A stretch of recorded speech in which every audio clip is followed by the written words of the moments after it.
Hello everyone, welcome to अमको education. मैं शिवानी। उम्मीद करती हूँ आप सभी लोग बहुत अच्छे होंगे। आज हम फिर से आपके लिए लेकर आए हैं हिस्ट्री के टॉप 50 क्वेश्चन, जिसमें हम बात करेंगे रिपीटेड क्वेश्चन की, साथ में ऐसे क्वेश्चन भी जो आगे एग्जाम में आपको देखने के लिए मिल सकते हैं। सारे ही क्वेश्चन बहुत इंपॉर्टेंट होने वाले हैं। आप चाहे किसी भी एग्जाम के लिए प्रिपेयर कर रहे हो, आप इस वीडियो को एंड तक ज़रूर देख सकते हैं। तो इसीलिए वीडियो के साथ जुड़े रहें। आपको कहीं भी किसी भी तरह की कोई भी प्रॉब्लम आ सकती है, आप हमें कमेंट सेक्शन के थ्रू बता सकते हैं कि आपको कोई चेंजेस चाहिए वीडियो में या आपको कोई प्रॉब्लम है। वीडियो आपके लिए बहुत ज़्यादा इंपॉर्टेंट रहेगी। जब आप किसी भी एग्ज़ाम में जाएंगे तो यहाँ से आपको कुछ क्वेश्चन वहाँ पर देखने के लिए ज़रूर मिलेंगे। तो चलिए बिना टाइम वेस्ट करें अपनी वीडियो को स्टार्ट करते हैं क्वेश्चन नंबर फर्स्ट के साथ। शमेंद्र की रचना कौन सी है? मुद्रा राक्षस, अर्थशास्त्र, वृहत कथा मंजरी या कथा सरित सागर। तो यहाँ पर जो शमेंद्र है पूछा गया है वो एक रचनाकार है और उनकी रचना का हमें नाम बताना है। तो यहाँ पर उन्होंने लिखा था वृहत कथा मंजरी को, तो ऑप्शन नंबर सी यहाँ पर आपका सही हो जाएगा, वृहत कथा मंजरी। तो शमेंद्र की जो रचना थी वो वृहत कथा मंजरी थी, तो ऑप्शन नंबर सी यहाँ पर आपका करेक्ट हो जाएगा। नेक्स्ट क्वेश्चन देखते हैं। इंडिका किसकी रचना है? तो इंडिका ऑप्शन गिवन है आपके सामने, चाणक्य की, मेगास्थनीज की, हर्षवर्धन की या कालिदास की। तो जो इंडिका है वो रचना है मेगास्थनीज की, तो ऑप्शन नंबर बी यहाँ पर आपका करेक्ट हो जाएगा, मेगास्थनीज। तो जो मेगास्थनीज था ये यूनानी शासक का राजदूत था जो भारत में आया था।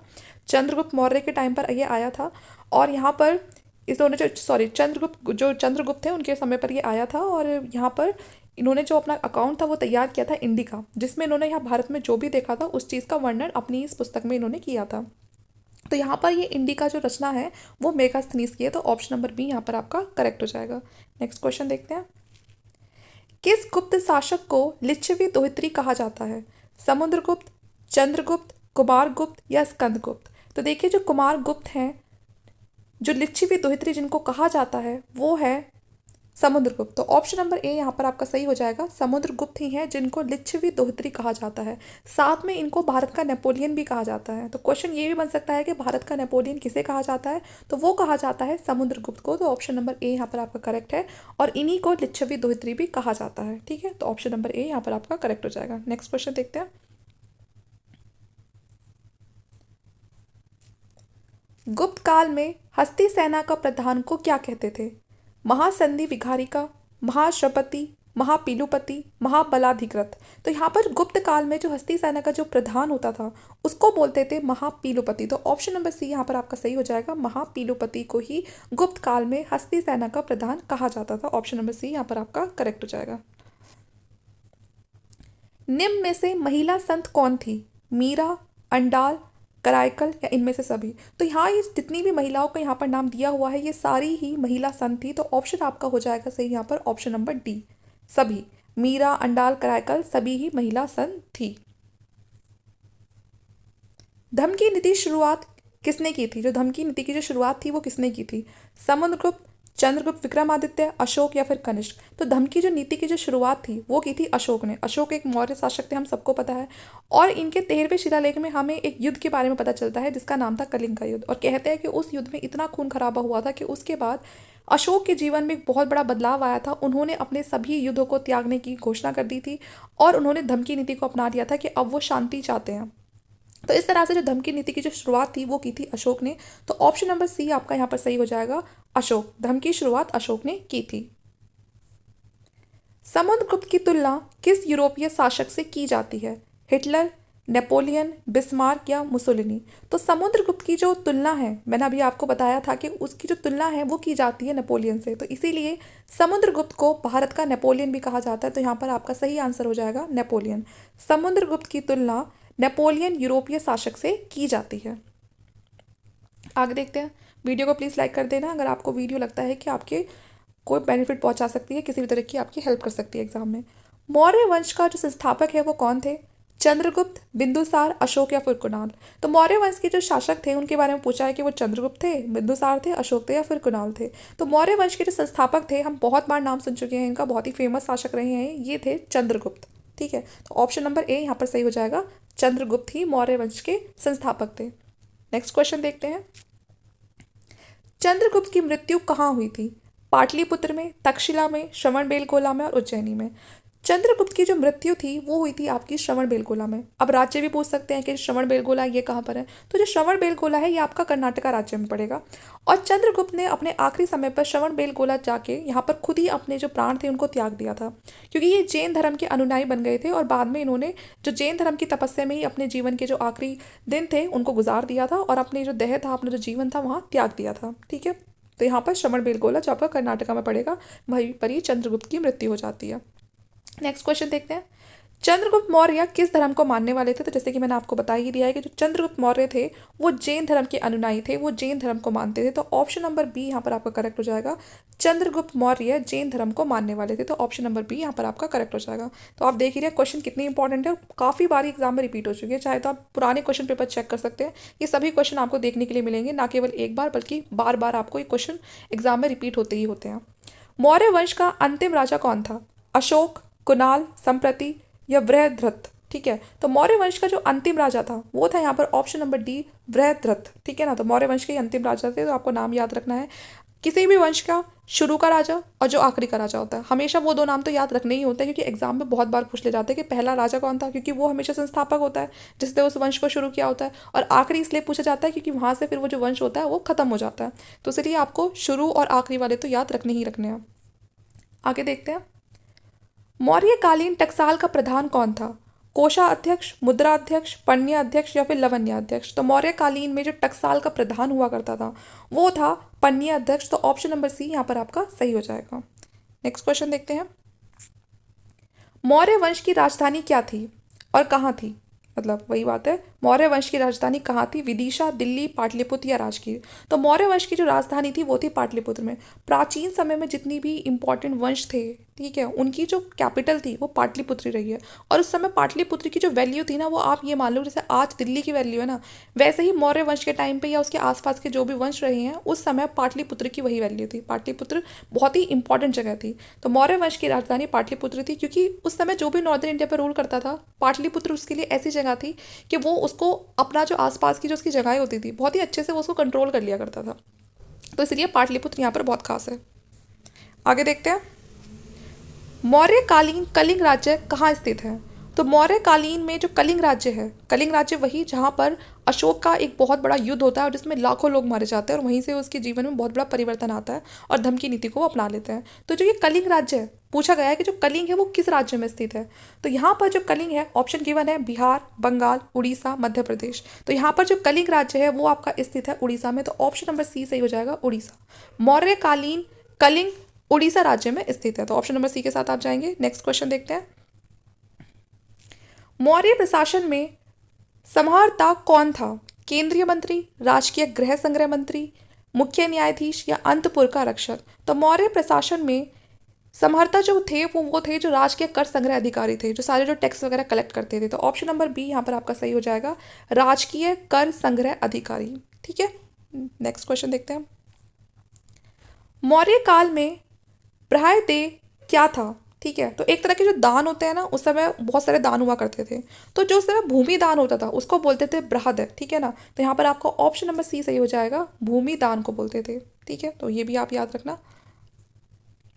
अशोक का व्यक्तिगत धर्म क्या था। वैसे तो जो अशोक थे वो कभी भी किसी इंसान को फोर्स नहीं करते थे कि उनको बौद्ध धर्म अपनाना है, क्योंकि वो खुद बौद्ध धर्म से जुड़े हुए थे। वो बहुत ज़्यादा टॉलरेंट थे सभी धर्मों को लेके, उन्होंने कभी किसी को फोर्स नहीं किया। लेकिन यहाँ पर पूछा गया है कि उनका व्यक्तिगत धर्म कौन सा था, जिस धर्म को वो मानते थे। तो जैसे कि हम सबको पता है कि वो बौद्ध धर्म को मानते थे, तो आपको ऑप्शन नंबर यहाँ पर ए करेक्ट हो जाएगा, बौद्ध धर्म। अशोक का व्यक्तिगत धर्म बौद्ध धर्म था, तो ऑप्शन नंबर ए यहाँ पर आपका करेक्ट हो जाएगा। अशोक ने महेंद्र और संघमित्रा को धर्म प्रचार के लिए किस देश में भेजा।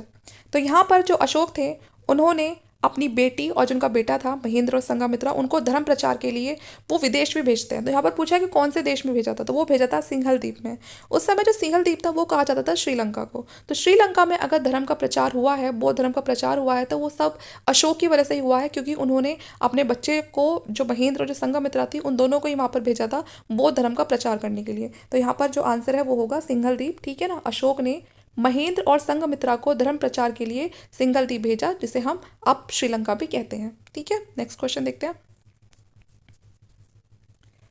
अशोक किस वंश का शासक था। ठीक है, तो बार बार जैसे कि मैं आपको बता रही हूँ, जो अशोक थे वो मौर्य वंश के शासक थे, तो यहाँ पर ऑप्शन नंबर बी सही हो जाएगा, मौर्य वंश। और आगे चल के अशोक ही क्या करते हैं, वो सांची का स्तूप भी बनवाते हैं सारनाथ में, जहाँ पहली बार जो गौतम बुद्ध थे उन्होंने अपना पहला धर्म चक्र परिवर्तन, जिसे हम पहला उपदेश बोलते हैं उनका, वो दिया था।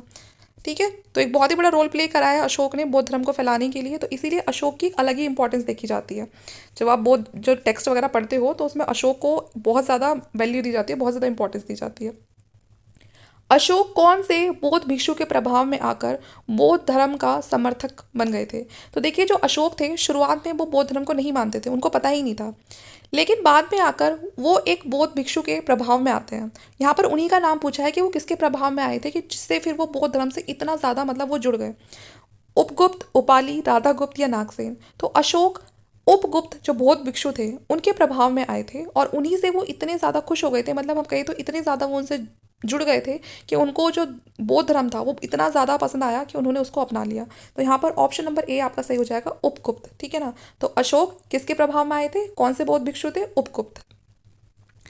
आगे देखते हैं हम कौन सा क्वेश्चन है। राजगृह की नगर वधु का नाम था माधवी, अम्बापली, तिष्य रक्षिता या शालवती? तो राजगृह की जो नगर वधु थी उसका नाम था शालवती, तो ऑप्शन नंबर डी यहाँ पर सही है, इसके बारे में कोई ज़्यादा डिस्कस करने की जरूरत नहीं है, शालवती नाम आप याद रखेंगे। किसने लिखा वास्तविक सुकर्म वह है जिससे प्रजा सुखी तथा प्रसन्न है?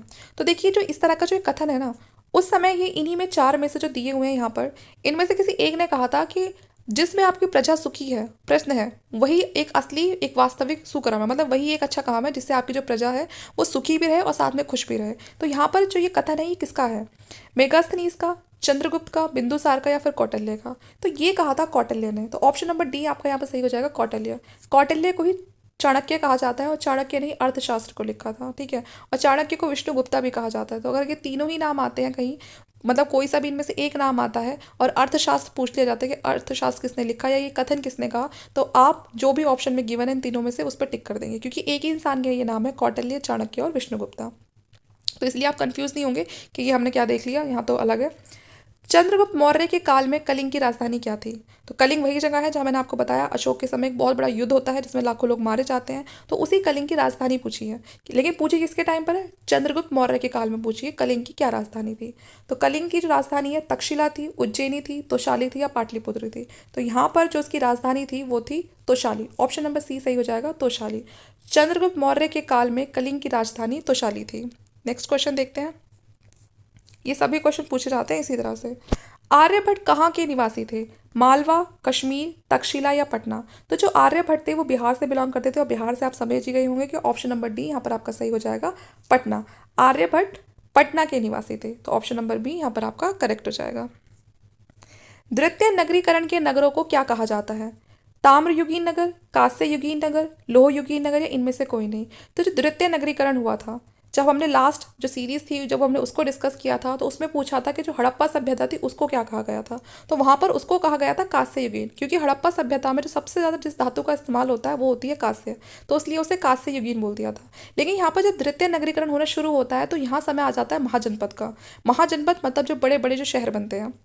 पहले जंगल था, जो जंगल के जो पेड़ थे उनको काटना बहुत मुश्किल था, लेकिन जब लोहे आया, जब लोगों को लोहे की जानकारी मिली तो उन्होंने उससे औजार बनाने शुरू कर दिए, उससे वेपन्स बनाने शुरू कर दिए, और अब इन वेपन से पेड़ काटना बहुत आसान हो गया था, जंगलों को काटना बहुत आसान हो गया था। और इसी के चलते जो बड़े बड़े जंगल थे लोगों ने उनको काट के वहाँ पर रहने लगे, और धीरे धीरे पूरा का पूरा वहाँ पर शहर बस गया, व्यापार होने लगा, सब कुछ होने लगा। तो इसीलिए वहाँ पर जितने भी जो बदलाव आए, जो चेंजेस आए, वो सब किस वजह से आए, लोहे के बनने से। ठीक है, लोगों जो लोहे का जो ज्ञान लोगों को मिला था उससे, तो इसीलिए जो द्वितीय नगरीकरण था उसको कहा गया लोहयुगीन नगर। ठीक है, तो ऑप्शन नंबर सी यहाँ पर आपका सही हो जाएगा, लोहयुगीन नगर। भारत का प्राचीनतम ज्ञात अभिलेख कौन सा है, सारनाथ का अभिलेख, गिरनार का अभिलेख, वोगजाई का अभिलेख या मथुरा का अभिलेख? तो भारत का जो प्राचीनतम ज्ञात अभिलेख है वो है आपका बोगजोगाई का लेख। ठीक है, तो ऑप्शन नंबर सी यहाँ पर आपका सही हो जाएगा, बोगजागाई का जो लेख है वो भारत का सबसे पुराना अभिलेख है। तो याद रखना, ये क्वेश्चन भी आ चुका है एग्जाम में काफ़ी बार, तो एक भी क्वेश्चन आपको छोड़ना नहीं है, क्वेश्चन को सभी को बहुत ध्यान से सुनना है।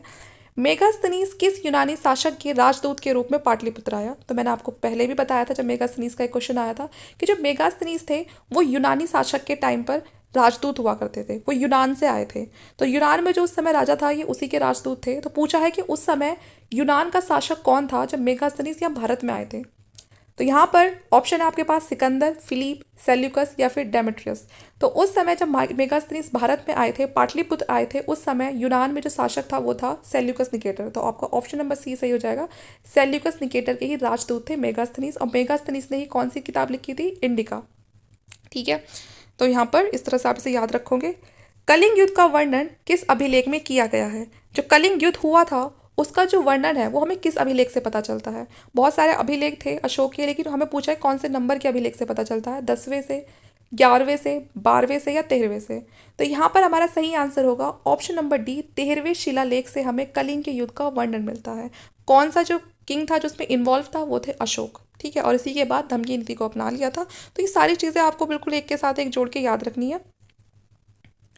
चीनी यात्री फाहान किस शासक के काल में भारत आए? चंद्रगुप्त मौर्य, विक्रमादित्य, अशोक या कनिष्क? तो एक चीनी यात्री थे, चाइनीज ट्रैवलर थे जिनका नाम फाहान था। तो पूछा है कि वो किस शासक के काल में भारत आए थे? इस समय किसका यहाँ पर शासन चल रहा था? तो उस समय जो शासन चल रहा था वो चल रहा था यहाँ पर आपका option number A, Chandragupta Maurya. ठीक है, तो ऑप्शन नंबर ए आप याद रखेंगे, इन्हीं के काल में जो फाहान था वो भारत देश में आया था। मेगास्थनीज किस भारतीय शासक के दरबार में आया था? अशोक, बिंदुसार, चंद्रगुप्त मौर्य या स्कंदगुप्त? तो जब मेगास्थनीज था, जब वो भारत में आया था, तो उस समय जो रूल जो चल रहा था इस देश में वो चल रहा था चंद्रगुप्त मौर्य का। तो ऑप्शन नंबर सी यहाँ पर आपका सही हो जाएगा। चंद्रगुप्त मौर्य के समय पे मेगास्थनीज भारत के दरबार में आया था। तो ऑप्शन नंबर सी के साथ आप जाएंगे और आपका क्वेश्चन बिल्कुल सही हो जाएगा। किस अभिलेख में सती प्रथा का उल्लेख मिलता है? तो जैसे कि हम सबको पता है भारत में बड़ा ही प्रचलन में था सती प्रथा। तो लेकिन अब हमें ऐसा कौन से अभिलेख से पता चलता है? प्रयाग अभिलेख से, एरन अभिलेख से, मेहरौली अभिलेख से या मथुरा अभिलेख से? कुछ ना कुछ तो साक्ष्य होने चाहिए ना बातों को मानने के लिए। तो यहाँ पर उस समय पुराने ज़माने में अभिलेख हुआ करते थे जो बड़े बड़े पत्थरों पे लिखवा दिया करते थे, बड़े बड़े रॉक्स पे या फिर पिलर पे लिखवा दिया करते थे।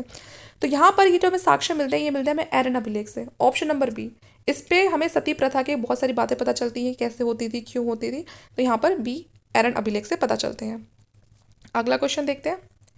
बाणभट्ट की जो रचना थी कादम्बरी किस शासनकाल का वर्णन है? देखिए बाणभट्ट एक कोर्ट में एक पोइट थे, ठीक है ना। तो उन्होंने एक रचना लिखी थी, मतलब उनकी एक रचना थी कादम्बरी। ठीक है, अब पूछा है कि वो किसके शासनकाल में उन्होंने इस बारे में पूरा जो कादम्बरी है इसको इसकी रचना की थी? चंद्रगुप्त मौर्य के टाइम पे, अशोक के टाइम पे या चंद्रगुप्त विक्रमादित्य के टाइम पे, हर्षवर्धन के टाइम पे? ये आंसर होगा इसका ऑप्शन नंबर डी, हर्षवर्धन। जो बाणभट्ट थे वो हर्षवर्धन के कोर्ट में ही रहते थे और तभी उन्होंने एक रचना की थी कादम्बरी। तो क्वेश्चन तीन तरीके से पूछा जा सकता है कि जो कादम्बरी है उसके रचनाकार कौन है, या फिर जो बाणभट्ट है उनकी रचना कौन सी है, या फिर ये क्वेश्चन तो फिर इसमें लिखा ही है कि ये किसके शासनकाल में इसका वर्णन किया गया है। तो आपको तीनों ही तरीके से इसको अपने आप को प्रिपेयर करना है, एक भी पॉइंट नहीं छोड़ना है, क्योंकि क्वेश्चन तो कैसे भी आ सकता है घुमा के। तो वहाँ आप ये नहीं सोचोगे कि मैंने तो इस तरह से ही पढ़ा था। गुप्त संवत कब और किसके द्वारा शुरू किया गया? घटोत्कच 300 ईसा पूर्व, श्रीगुप्त 309 से 310 ईसा पूर्व, समुद्रगुप्त 324, चंद्रगुप्त प्रथम 319 से 320। तो जो गुप्त संवत था वो शुरू किया था चंद्रगुप्त प्रथम ने 319 से 320 ईसा पूर्व के बीच में। तो डी ऑप्शन यहाँ पर आपका सही हो जाएगा। पंचतंत्र की रचना किसने की थी? पंचतंत्र की जो रचना थी, देखिए जो पंचतंत्र था उसमें क्या था, छोटी छोटी ना स्टोरीज थी बहुत सारी, और उन स्टोरीज में मतलब जो थोड़ी सब बच्चों वाले जो स्टोरीज होती है ना, अगर आप अभी भी टीवी पे देखेंगे तो आपको बहुत सारे शो ऐसे मिल जाएंगे जो पंचतंत्र की आपको जो स्टोरी सुनाएंगे। तो इस समय जो बताया गया है कि जो पंचतंत्र की जो रचना थी वो किसने की थी, उसके रचनाकार कौन थे? आर्यभट्ट, वराहमिहिर, कालिदास या विष्णु शर्मा? तो पंचतंत्र की जो रचना की थी वो की थी विष्णु शर्मा ने। तो ऑप्शन नंबर डी यहाँ पर आपका करेक्ट हो जाएगा, विष्णु शर्मा। अगला क्वेश्चन देखते हैं। प्राचीन नालंदा विश्वविद्यालय के संस्थापक कौन थे?